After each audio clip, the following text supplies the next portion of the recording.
Today, we're stepping back to time before the United States existed, to a small place that made one of the first decisions in American history. This is the story of Delaware. Delaware, the quiet state that stood first, a place between powers. On the eastern edge of North America, between the Chesapeake Bay and the Atlantic coast, lies a narrow strip of land that rarely commands attention.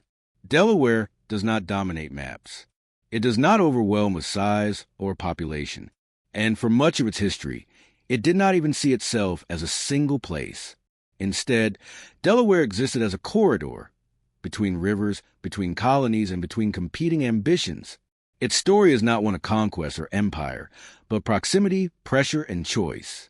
To understand how Delaware became the first state, we must begin long before the United States existed, and long before Delaware knew itself as one, before borders, indigenous life, before European ships entered the Delaware Bay. The land was already inhabited, used, and understood. The Lenni Lenape people lived throughout the region, alongside other native communities, such as the Nanticoke and the Susquehanna. Their lives followed the rhythms of the land. Rivers served as roads. Seasonal movement balanced hunting, fishing, and farming. Corn, beans, and squash sustained villages. Trade networks extended far beyond what Europeans would later imagine. There were no borders here, no counties, no colonies. Land was not owned in the European sense. It was shared, traversed, and respected. This balance would not last. The first Europeans arrived. In the early 17th century, European powers began to probe the region, not to build cities, but to secure trade. The Dutch were among the first to establish a foothold. Trading posts appeared along the river. Forts followed. These were not settlements of families at first, but outposts, temporary, vulnerable, and isolated. Then came the Swedes. In 1638, under Swedish authority, a small colony known as New Sweden was established along the Delaware River. This marked a shift. Unlike earlier traders, the Swedish plan was to settle. Homes were built, farms cleared, families arrived. For a brief time, the region became one of the few places in North America where Swedish and Finnish settlers took root. Life was difficult. Supplies were scarce. The population remained small. Still, the colony grew. A contested river. European rivalries soon caught up with New Sweden. The Dutch never abandoned their claim. In the early 1650s, they returned with force. Fort Casimir was built near present-day Newcastle. Soon after, Dutch troops moved against the Swedish settlements. The conflict was brief but decisive. By 1655, New Sweden was gone, absorbed into the Dutch colony of New Netherland. But control would change again. In 1664, English forces arrived. The Dutch were removed, not just from the Delaware region, but from much of the Atlantic coast. Once more, the land passed into new hands. For people living there, authority changed faster than daily life. Farms remained. Rivers still carried goods. Communities adapted. The lower counties. Under English rule, Delaware did not emerge as a unified colony. Instead, 3 counties developed separately, each with its own history and settlement patterns. People identified with their county, not with Delaware as a whole. The region was often governed from elsewhere, first New York, then tied administratively to Pennsylvania. Philadelphia loomed large, economically and politically. Delaware existed in Philadelphia's orbit. At the same time, border disputes complicated identity. Large portions of southern and western Delaware were claimed by Maryland for decades. Boundaries remained unclear. Maps changed. Authorities shifted. Delaware was a place defined as much by uncertainty as by settlement. William Penn and divided government. When William Penn received his grant for Pennsylvania, Delaware became essential to his plans. Penn needed access to the sea. The lower counties provided it. Through negotiation, Penn gained control of the region. For a time, Pennsylvania and the lower counties shared a single government. An assembly met, laws were debated, and authority was split. But distance mattered. Philadelphia grew rapidly. Newcastle did not. Resentment followed. By 1704, the two regions agreed to govern themselves separately while sharing a governor. From this point forward, Delaware began to function as a distinct political entity, even if its identity remained fragile. Drawing the lines, the question of borders did not disappear. Disputes between Pennsylvania, Maryland, and the lower counties dragged on for decades. Eventually, surveyors Charles Mason and Jeremiah Dixon were tasked with drawing a definitive line. Their work produced what would become one of the most famous boundaries in American history. The Mason-Dixon line did more than settle a legal argument.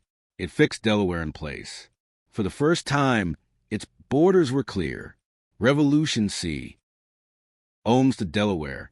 When tensions rose between Britain and its colonies, Delaware was pulled into the conflict despite its small size. The American Revolution touched Delaware lightly, but not insignificantly. The only major battle fought on Delaware soil occurred near Couch's Bridge in 1777. American forces were outnumbered and forced to withdraw. Elsewhere, Delaware soldiers gained a reputation for discipline and reliability. They fought far from home, in larger battles that would decide the war. In 1776, as independence was declared, the lower counties became the Delaware state. For the first time, Delaware named itself the first state. Independence did not bring stability. The new nation struggled. States argued. Economies faltered. Authority remained weak. In 1787, a new solution was proposed, a constitution. Each state would decide whether to accept it. For Delaware, the decision was practical. A strong union promised protection. Clear law promised stability. Early action promised influence. On December 7, 1787, Delaware ratified the Constitution. It was the first to do so. There was no celebration in the streets, just a vote. That vote would define the state forever. A state of contradictions. As the United States expanded, Delaware remained small.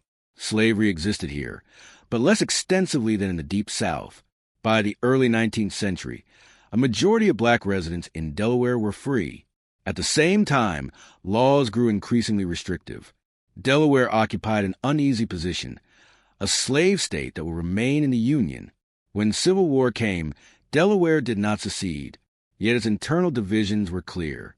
Some residents fought for the Confederacy. Most served the Union. Fort Delaware. During the Civil War, Fort Delaware became a prison.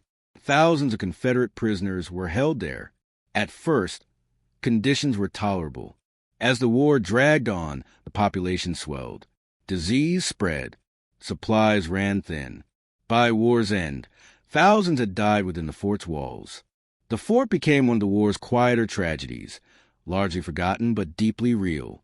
Freedom delayed. The Civil War ended slavery in law, but not in practice. Delaware rejected the 13th Amendment when it was first proposed. The rejection changed nothing. Slavery ended regardless. But the vote revealed resistance. For decades after the war, Delaware enforced segregation. Schools were divided by law. Rights were restricted. Change came slowly. The long road to equality. In the mid-20th century, Delaware once again found itself at a quiet turning point. A legal case, Gebhardt versus Belton, challenged school segregation. The case would become part of Brown versus Board of Education. The ruling ended segregation in principle. In practice, implementation took years. Resistance was fierce. Progress uneven. But change continued. Legacy. Delaware's history lacks grand spectacle. It has no single defining city, no empire, no revolution that unfolded entirely on its soil. What it has instead is continuity. Delaware adapted. It endured. It chose carefully. At critical moments, it stepped forward quietly and first. Why Delaware matters. Delaware reminds us that history is not only shaped by the loudest voices or the largest powers. Sometimes, it is shaped by small places making early decisions when outcomes are uncertain. Before the United States fully existed, Delaware chose unity. That choice made it the first state. Delaware, not defined by size or force, but by timing and a decision to step forward when history was still undecided. History is often made quietly. Delaware was one of those places. We'll continue exploring the early stories that shaped this nation. If you'd like to stay with us as we move further into the past, you're always welcome here. Thank you for watching, and take care.